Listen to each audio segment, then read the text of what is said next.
Estamos de volta para falar de uma substância que é pesquisada aqui no Brasil há mais de 20 anos e que estaria trazendo resultados surpreendentes para pessoas com câncer. É mais ou menos assim. Com a substância, as células doentes ficam mais visíveis e mais fáceis de serem combatidas pelo organismo. Mas as informações e opiniões sobre o assunto são muitos e diferentes, diversas. Por isso o JA foi ouvir médicos e farmacêuticos aqui do estado, para que você possa entender melhor toda essa polêmica.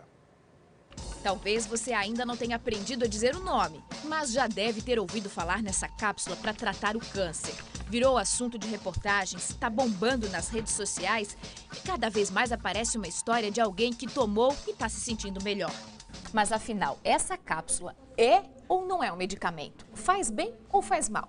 Eu procurei gente que entende do assunto aqui de Santa Catarina para tirar essas e outras dúvidas.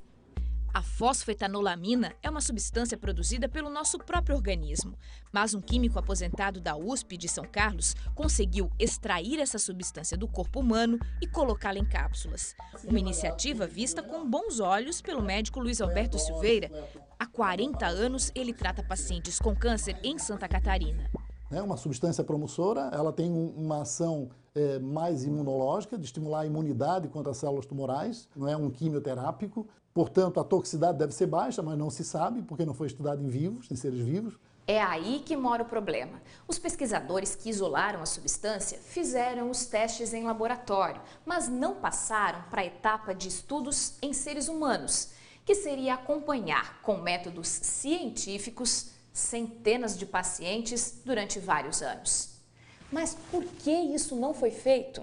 Muita gente diz que não há interesse da indústria farmacêutica nisso. Qual que é a sua opinião? Em tudo há interesse. Um estudo científico numa nova droga para tratamento do câncer, tem trabalho já sobre isso, ele varia, dependendo da droga, entre 500 milhões a 1 bilhão de reais. Ninguém investe um valor desse correndo o risco de lá na frente o medicamento não ser útil. Não ser útil ou por não funcionar contra a doença ou por não dar retorno financeiro ao investidor. Até agora, a equipe de pesquisadores de São Carlos não conseguiu convencer sobre as reais chances da substância em humanos, nem foi convencida a liberá-la para os lucros do mercado. Sem um acordo, eles chegaram a distribuir a substância em saquinhos, sem sequer uma bula prevendo para quais tumores serviriam, quais os efeitos colaterais, nem quantas cápsulas tomar por dia.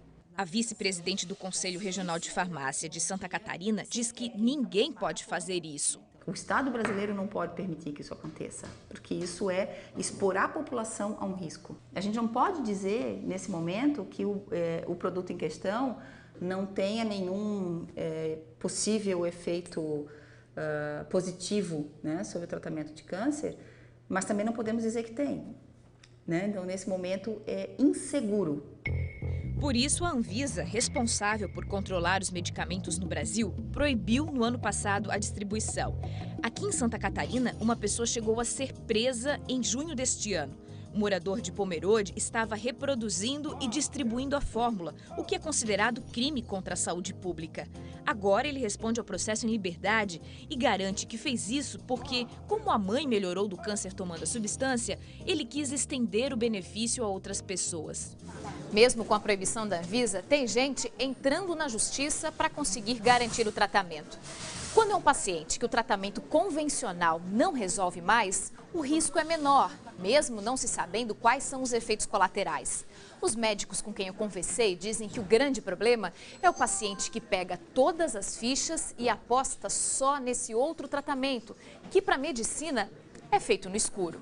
Quando nós deparamos com uma situação de drogas alternativas ou drogas que não estão comprovadas na condição científica, pelo atrativo que elas têm, de baixo efeito tóxico, baixo efeito colateral, é o aspecto que, num determinado momento, ela possa parar o tratamento convencional e optar por esse tratamento que é mais simples, menos doloroso, menos penoso, não cai o cabelo, não dá náusea, não dá vômito. Pelas respostas até agora, a gente viu que a fosfetanolamina em cápsulas ainda não pode ser considerada um medicamento.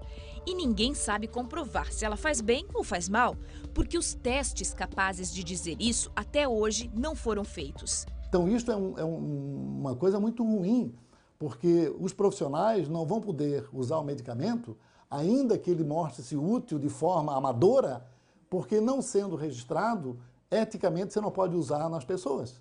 E juridicamente você corre risco se usar e não der certo e a família resolver cobrar por que eu usei, por que eu fiz uma experiência no paciente. Nós reconhecemos que a maioria dos pacientes, mais de 50% no nosso meio, opta por algum tratamento alternativo concomitante ao tratamento convencional.